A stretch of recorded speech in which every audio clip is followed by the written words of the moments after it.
Okay, to get started, let's go ahead and open up QTP. You'll see it'll first prompt us to select what add-ons we want for our test. We only want to select the add-ons that apply to what we'll be testing. If you're going to be testing SAP, then pick the SAP add-on. If you're going to be testing a web browser, select the web add-in. What those add-ins do is that they have libraries that help during the recording process of QTP.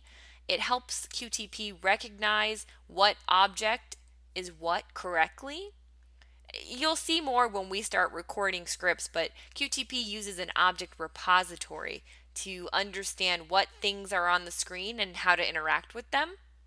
So for us, we're just going to leave it as the default for now. We're just going to open up the IDE, but you'll notice if you start selecting several add-ins, it'll start yelling at you, warning you that this test is going to be a little slower and the file is going to be larger. Only select the add-ons that you need. If your test is, you're recording a test and it's not recognizing anything, one of the first things you want to check is, did I pick the right add-ins? Okay, so QTP opens up to this welcome page, and we're just going to look at some of the settings here. If we go to File, Settings, you can see that it has the properties of your test, and it has those add-ins that we selected for it. So here, we can change the add-ons if we ever need to. This run setting is particularly important. The default is to run on all rows. I usually change this to run on one iteration only, and then in my script I control how many times it should repeat something. There are also some parameters and environment variables that we can look at, but that will be later on when we get more advanced into modifying our tests. You'll also note that we can connect directly to ALM or Quality Center, another HP product, to manage and report on testing. In the Automation tab, we can go to Record and Run Settings. This will show us a tab for most every add-in that we selected for our test. For the web, for instance, it says, do you want to record it and run on an open browser, or do you want the test to open up a new browser, go to a website, and start from there? Most add-ons will have that type of option.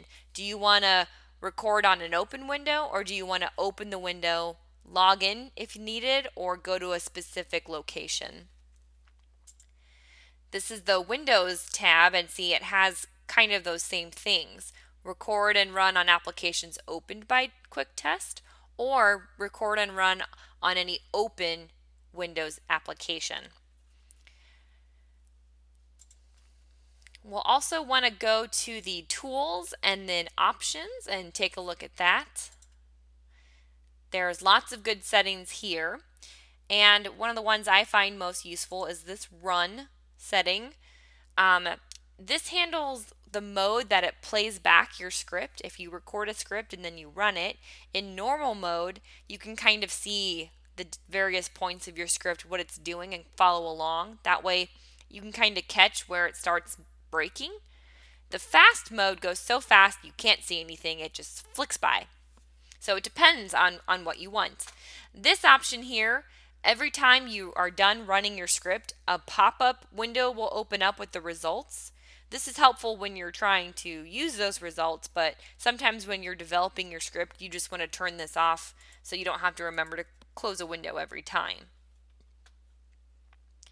Okay, so we've gone over the basic settings. Now it's time to record our first script.